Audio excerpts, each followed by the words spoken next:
Specialty Story, session number 96.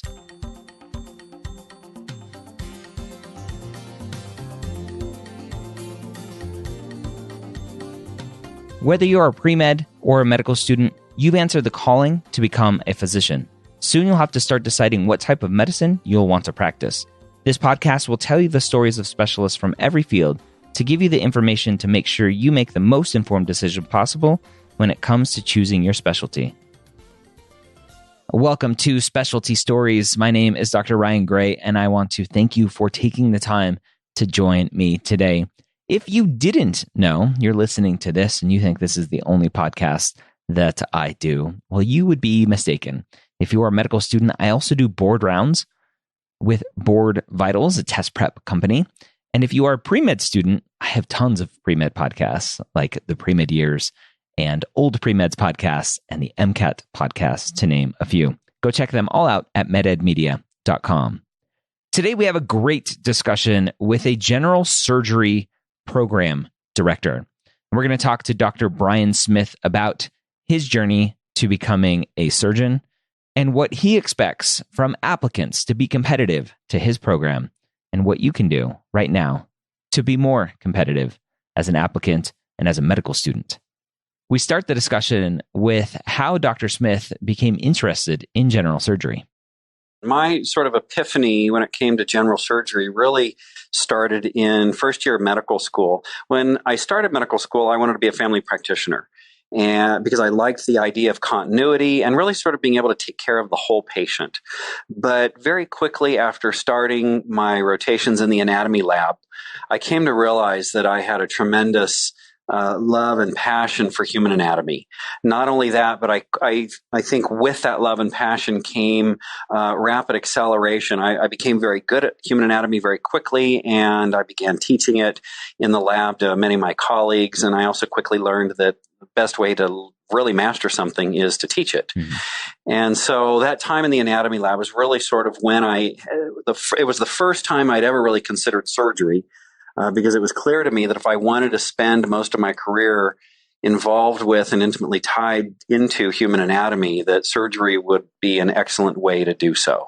So that was really sort of my early beginning. It sounded very similar to me when I was first interested in orthopedics.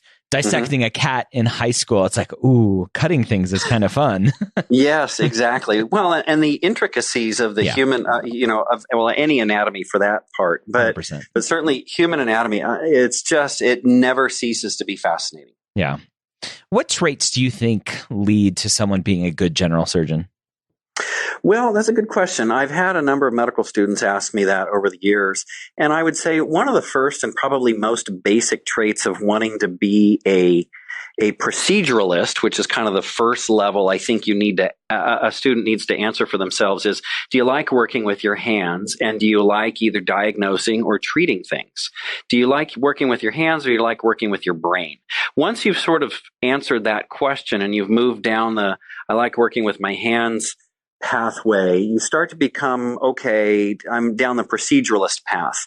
When it comes to actual general surgery, I think that my inherent tendency to enjoy fixing things, the satisfaction that comes with identifying a problem and applying a definitive fix to it is sort of in my nature. I like to tinker with things. I like to fix things. I'm handy around the house. I used to enjoy working on my car. There's always been this inherent passion and joy for taking a problem and giving it a definitive fix.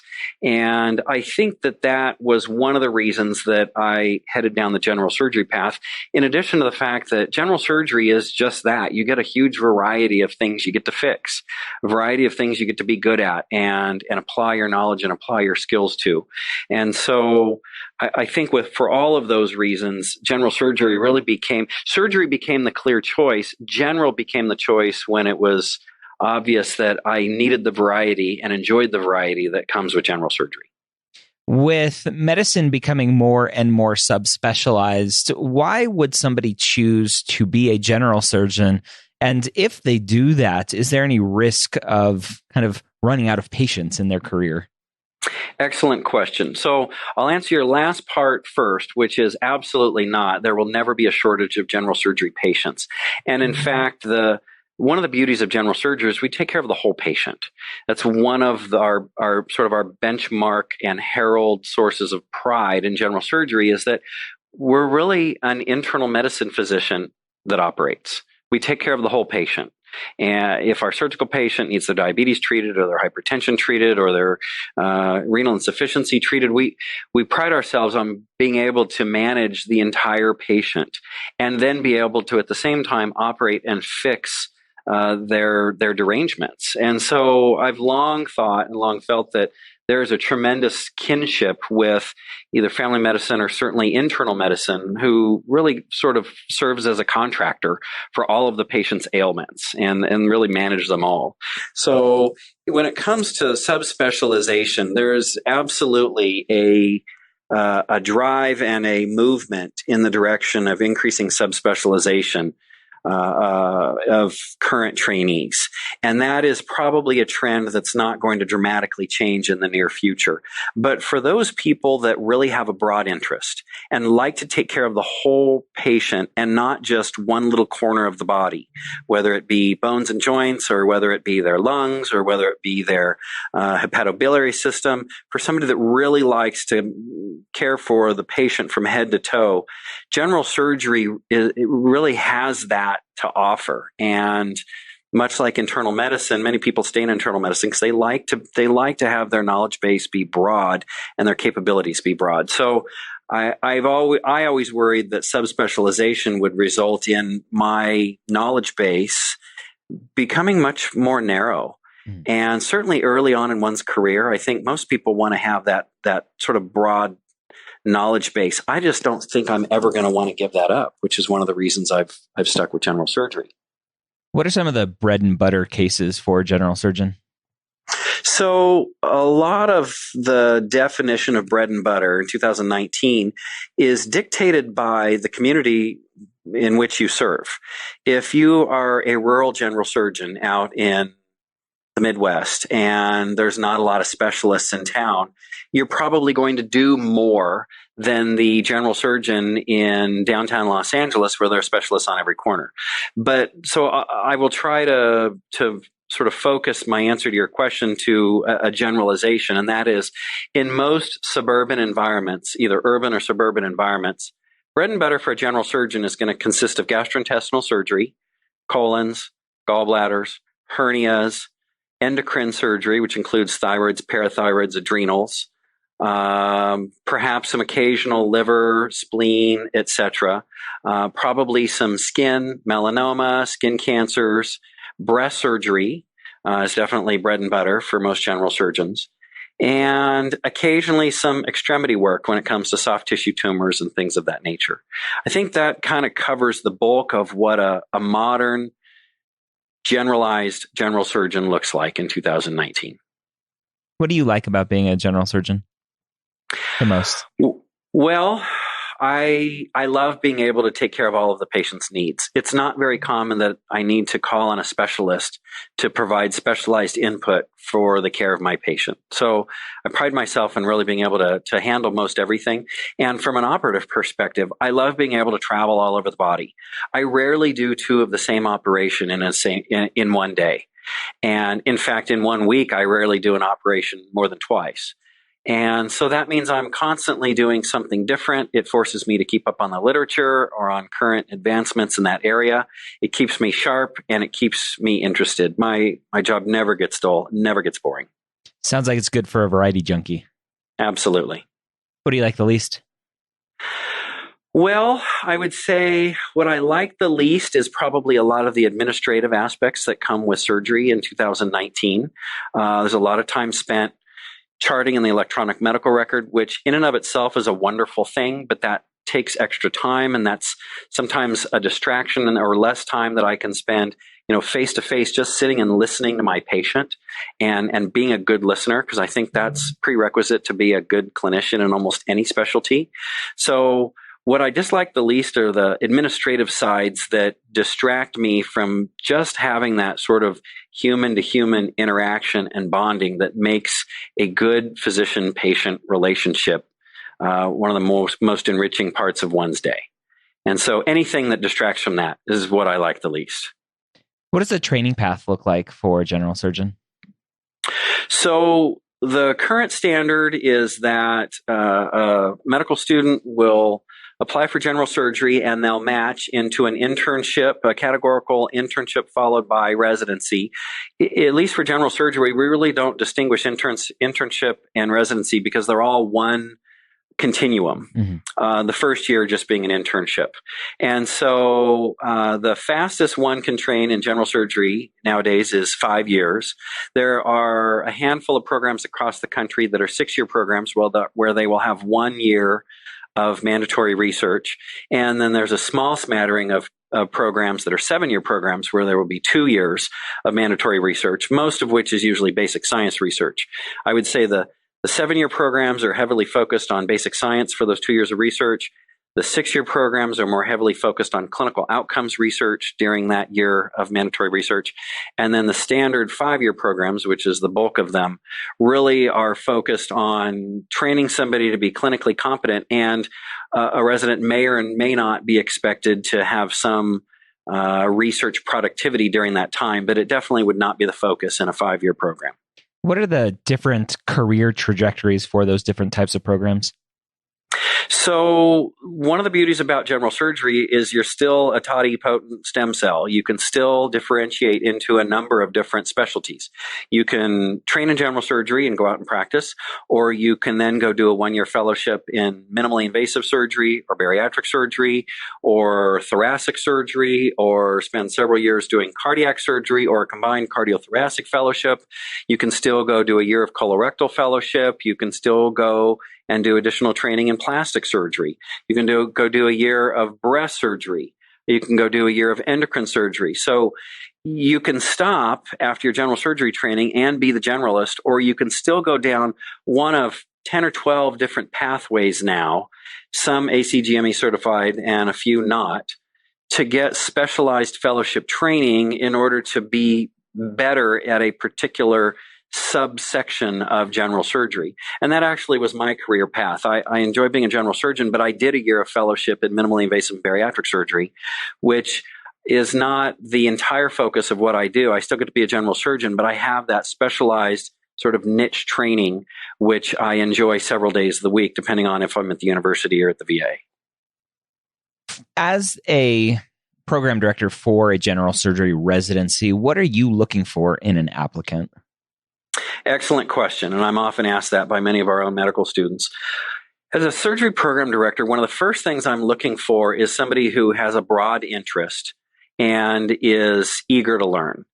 Though that is something that I can't necessarily train into somebody. Those are inherent traits that I need the applicant to bring with them. And so I'm looking for those traits in applicants. Now, on sort of a more specific or more tangible level, I'm looking for somebody who's academically qualified. Sadly, the best measure of that is still USMLE Step 1. And since not everybody has taken Step 2 by the time they apply, I really can't use Step 2 as vigilantly or as diligently as I do Step 1. So they need to do well on Step 1. Ideally, I want to see somebody who has a good, solid dean's letter, because part of that also reflects how they've done on their clinical clerkships, how many courses they've honored, how they did in surgery. After how they did in surgery, my next most important thing I look at is how did they do in their internal medicine rotation?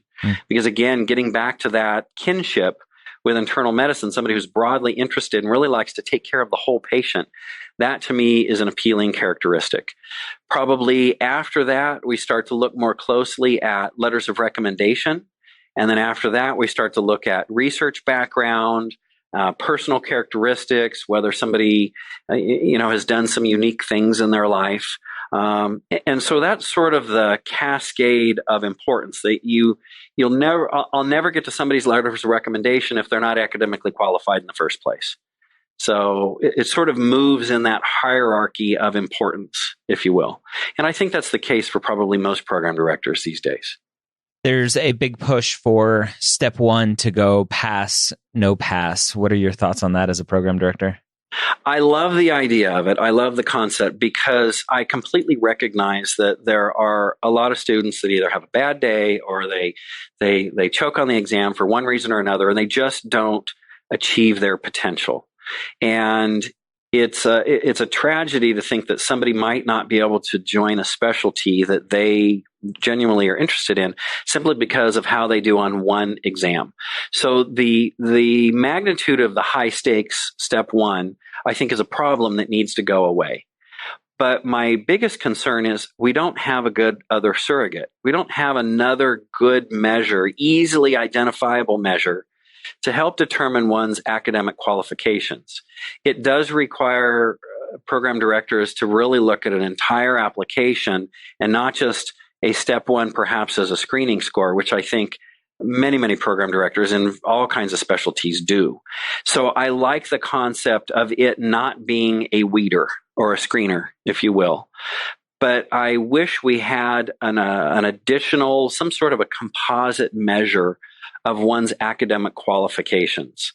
It's not to suggest that if one is not highly academically qualified or does really well on tests, that they can't be a fantastic clinician. And in fact, oftentimes some of the real gems that I find are not the people that completely knock step one out of the park.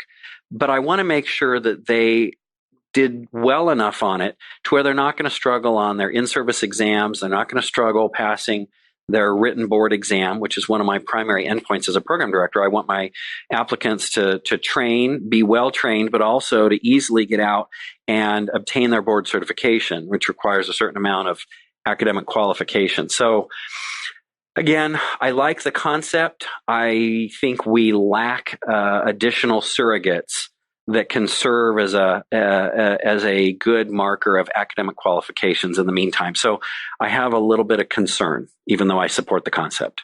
Somebody listening to you right now who may not understand the whole residency path and what that looks like, maybe hearing you say the academic qualifications, and they're like, well, it's residency. All I'm doing is seeing patients and operating, and I'm good there, right? I'm a good person. I have good conversation skills. Why do I need to have academic qualifications? Can you talk through the in-service exams and what that look like and what the board actually looks like for your written boards? Yes. So part of being a fantastic clinician is having the book smarts and the knowledge to back up your clinical skills. Residency, I think, does a phenomenal job of, or at least a good residency program does a phenomenal job of developing clinical skills. But in your average 5-year program, a resident who doesn't have a whole lot of book knowledge and a whole lot of fund of knowledge as a foundation can continue to excel and do well just about until you get to the 4th year of residency. In the 4th year of residency, there's so much clinical skill that now starts to rely on a solid fund of knowledge as a foundation, that you may be clinically stellar and you may be technically very good in the operating room, but if you don't have the clinical foundation to back up, the knowledge foundation to back up those clinical skills, that deficiency starts to get a spotlight on it right around the beginning of your 4th year. And if that deficit in knowledge continues into the 5th year, it really starts to be an anchor for a good resident. This is not just about showing up at work and doing your thing and going home and doing that continuously for 5 years. There's a tremendous knowledge base that backs up any clinical superstar. And if people are not academically qualified, I should clarify what I mean by that.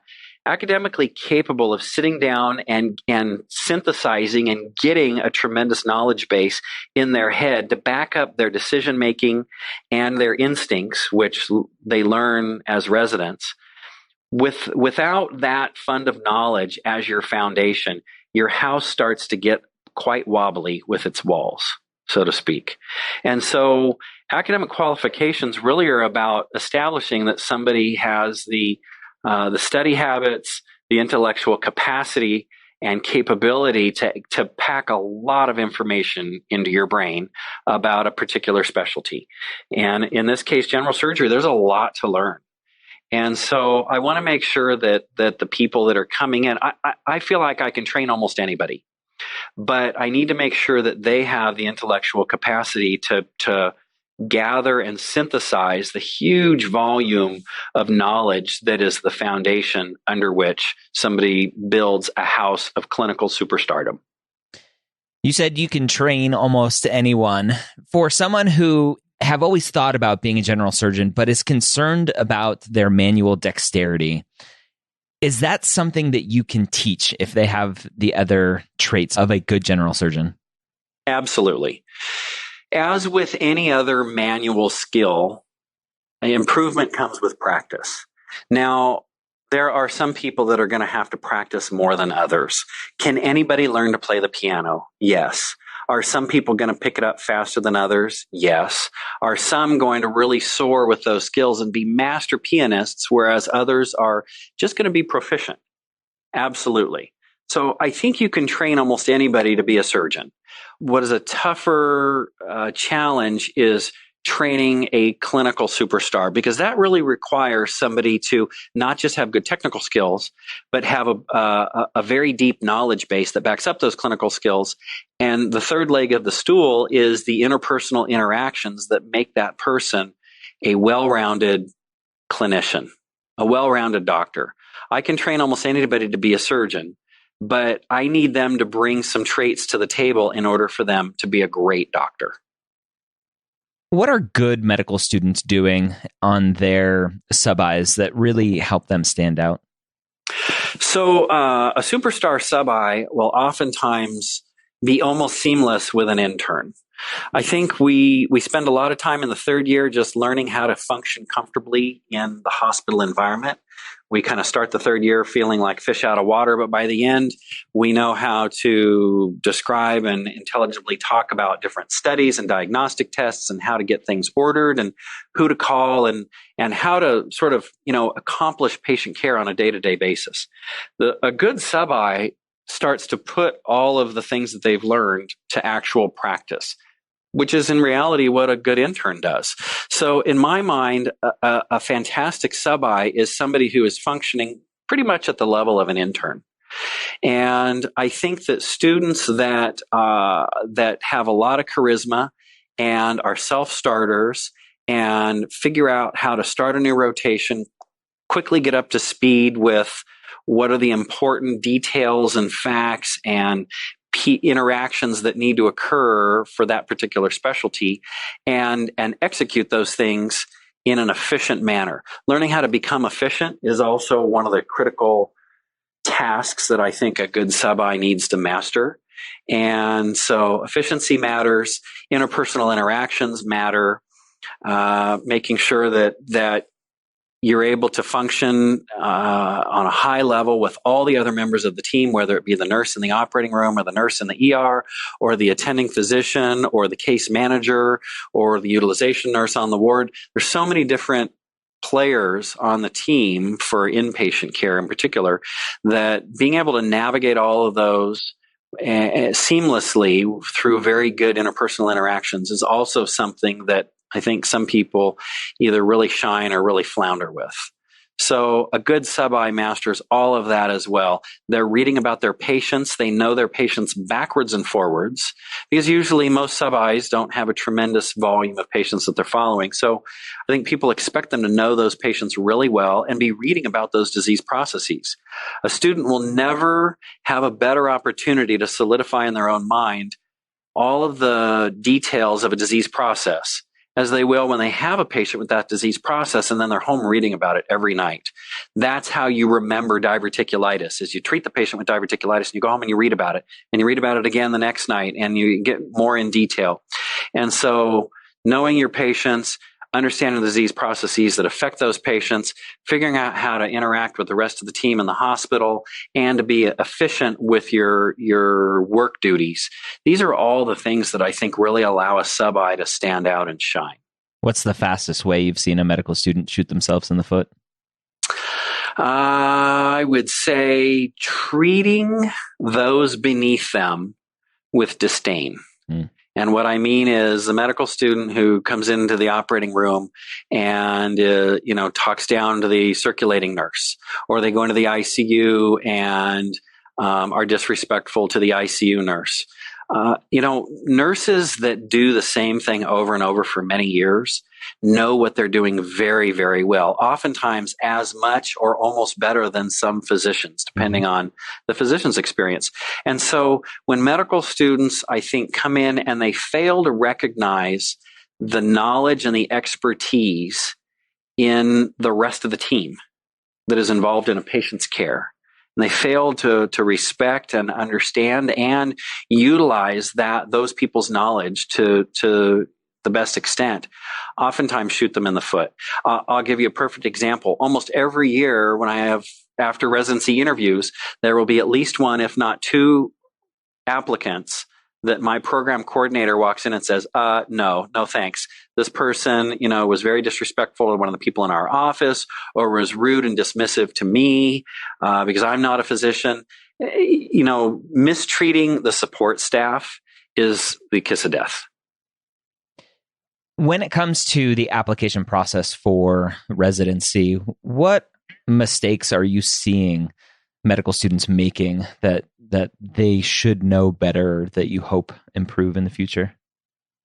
Well, what I just mentioned, making sure you're always respectful to everybody on the interview. But in terms of the application itself, I think that if people don't do as well on step one as they wish they had, or it's not a true reflection of what they think that their knowledge and skills are, they need to study up and take step two and let step two prove that step one was not an accurate reflection of what their capabilities are. Mm-hmm. So if I am interviewing somebody for whatever reason that has kind of a mediocre step one and they never took step two prior to the application cycle, I'm really kind of scratching my head and saying, well, gosh, were you afraid you were going to do worse on step two?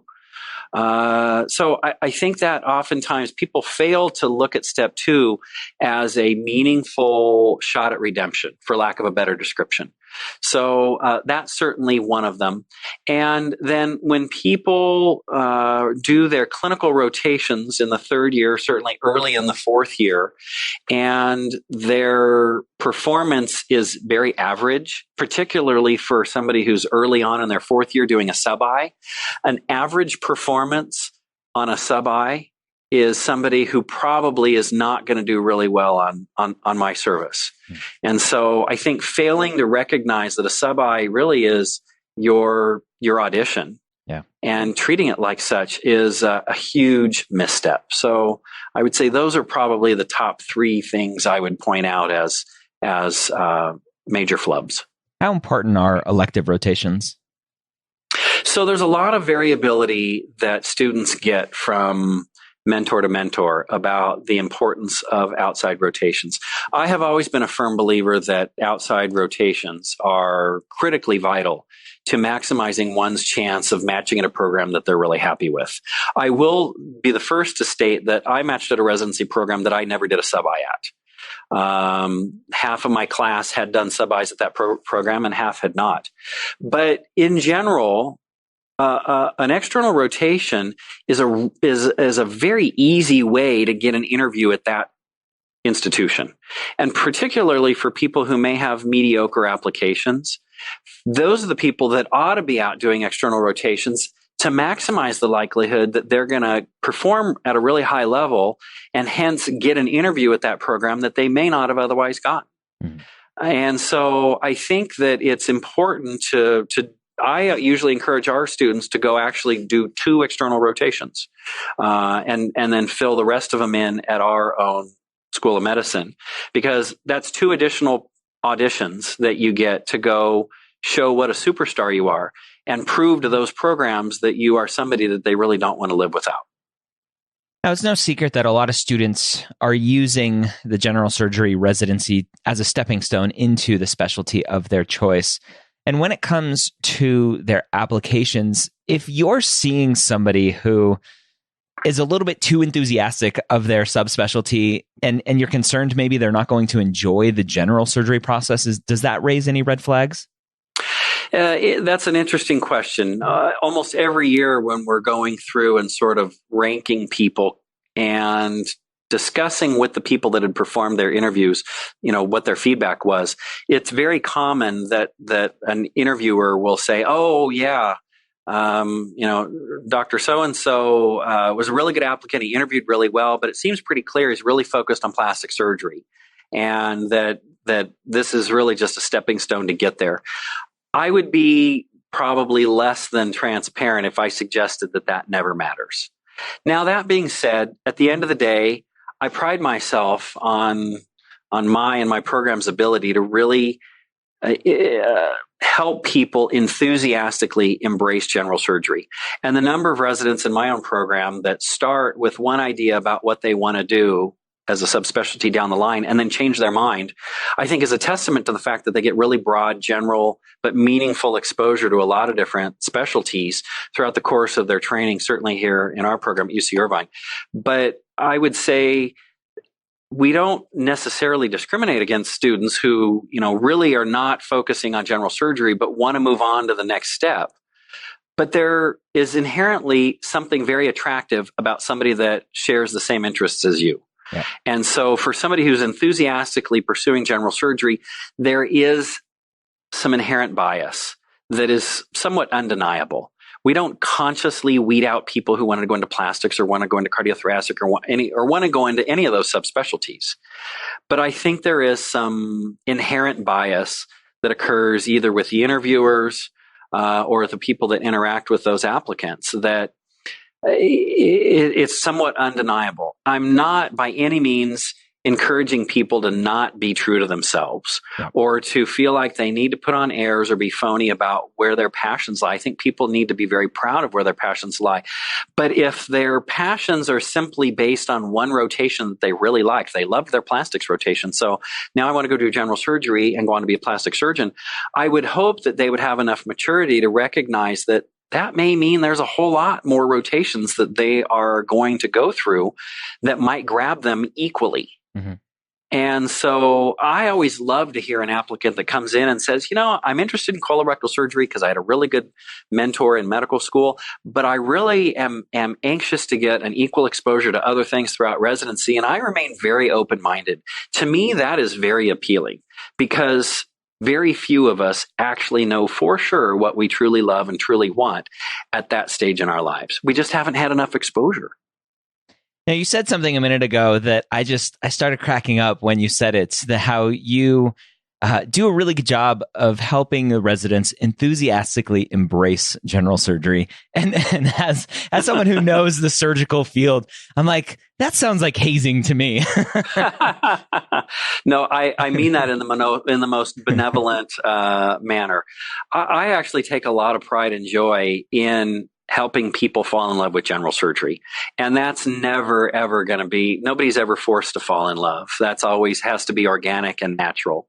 But I think mentors have a lot of ability to sway or influence that organic chemistry, so to speak. When you have a really good mentor, you're naturally going to be drawn towards that specialty. And that's often how people end up deciding what they're going to apply for residency in the first place, is having really good role models, really good mentors, people that love what they do, doing a great job of doing what they do. And there's something very appealing to that, particularly when you get the trainees actively involved. You get them operating early on in their residency program and really challenge them to learn the disease processes that they're operating on and fixing. And when people become masters of things, they tend to really love those things. And so what I really mean with my comments is that I push people to become content experts in general surgery early on in their residency. And that oftentimes naturally translates to falling in love with it. For a female out there who's interested in general surgery, it's no secret that women in the operating rooms are much less than men. How do you suggest they navigate this process and really help them either make sure they find an environment that suits them or anything else that you've seen women have to navigate as a surgeon?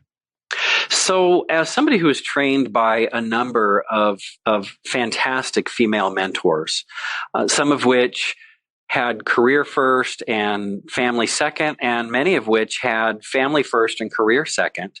But regardless of which of those formulas it was, they were able to find a balance that worked for them. I think that, and I've strongly professed this to my medical students in the past, regardless of the lifestyle you're looking for, you need to start with a specialty that you love. There is no profession, there's no specialty within medicine that anybody is going to enjoy doing for 30-ish years if they're not passionate about that particular specialty. So if you start by shopping for a specialty with lifestyle limitations, you're going to end up finding something that doesn't inspire you. If you start with the passion of what you love and what you enjoy, and you get trained in that, you can always go find a career setting that allows you to balance work and life in a manner that works well for you. And there are a tremendous number of female physicians that I work with, both above my level and below my level, that I think are superb clinicians, and in fact, technically better than many of their male counterparts. So I think at the end of the day, men and women have equal opportunities in 2019 in general surgery. I think some females may be more reluctant to choose a surgical career because they don't necessarily see people having as much of the balance that they're looking for. But what I really encourage people to do is find your passion, get trained in something you love. And if doing something you love 2 days a week gives you the work-life balance that works for you, you'll find that opportunity somewhere out there. But if you only work 2 days a week doing something you really can't stand and that you're not inspired by, that's going to be a pretty miserable existence, even if you are only working 2 days a week. So I really encourage all of my female medical students to give general surgery a fair shake. I know a lot of female physicians that work part-time, or they work compressed schedules, or they work full-time and their husbands stay home.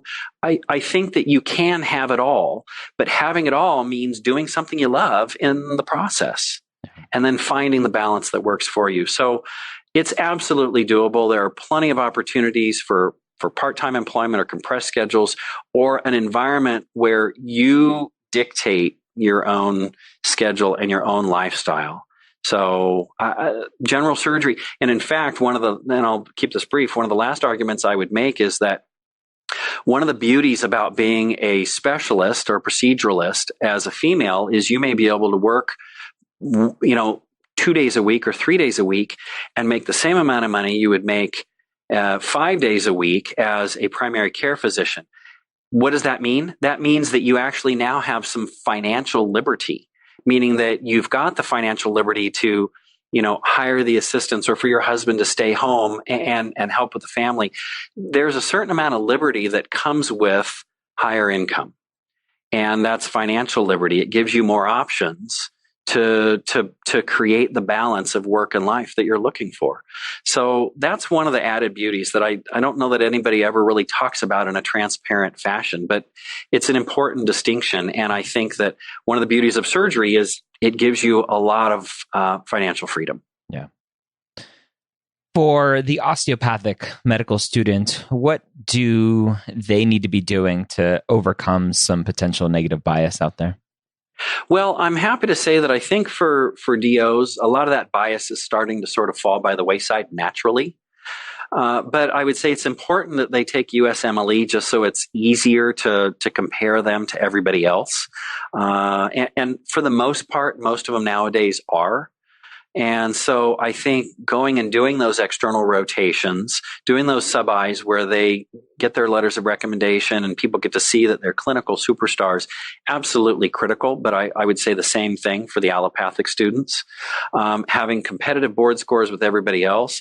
And at the end of the day, if I've got somebody who's got a mediocre step one and they're a DO, but they were an absolute knock it out of the park clinical superstar on their sub-I, either with me or at another institution, that to me is far more appealing than somebody who's got a 265 on step one and was an average sub-I participant from a top name medical school. At the end of the day, I'm looking for gems. I'm not looking for showpieces for my program. I'm looking for people that are going to be fun and engaging for me to work with and train over the next 5 to 7 years, and that are going to be easy to teach, fun to operate with, charismatic to have around, and are eager and hungry to learn. Those are the qualities that make my day interesting as an educator. As we wrap up here, what last words of wisdom do you have for somebody who may be interested in general surgery? Well, I would encourage the medical students that are early in their career in the first and second years to really get out and spend some time shadowing any particular specialist that one may be interested in. There's oftentimes a big difference between what somebody perceives in their own mind a specialty to look like and what it actually looks like when you go spend a day in the life with that clinician, with that specialist. So I think shadowing is very important early on in the first and second year of medical school so that you really get a genuine flavor for what the experience looks like in many of those specialties. I think in third year, people really need to be paying a lot of attention to sorting out whether they want to whether they want to take care of patients with their brains or take care of them with their hands. And that kind of gets back to the proceduralist versus non-proceduralist decision making. And then once they've decided whether they want to be a proceduralist, they need to figure out whether they want to do something surgical or non-surgical with their hands. I sort of see these as sequential decision making points. And ideally, if somebody can figure out by probably springtime of their third year what they want to do and have that pretty well nailed down, it's ideal because then they can start planning out their sub-Is in the fall. They can start looking for mentors in the same specialty. I think people that figure out what they want to apply for late in their third year are at an inherent disadvantage. And nobody chooses to decide late.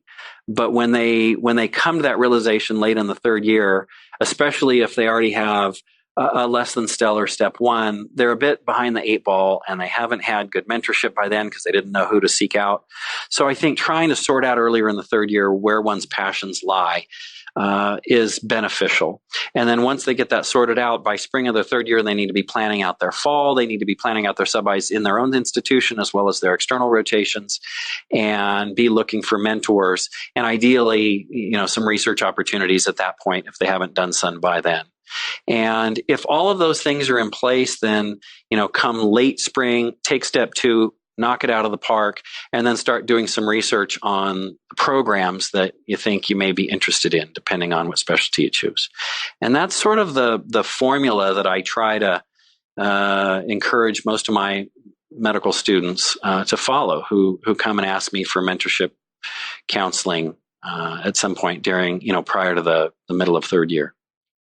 All right, so there you have it. A ton of great information that I know every student, pre-med student or medical student listening to this can hopefully take some gold nuggets away from this and be a better medical student, have better rotations, and really show yourself off to the programs that you are interested in applying to and hopefully going to for residency.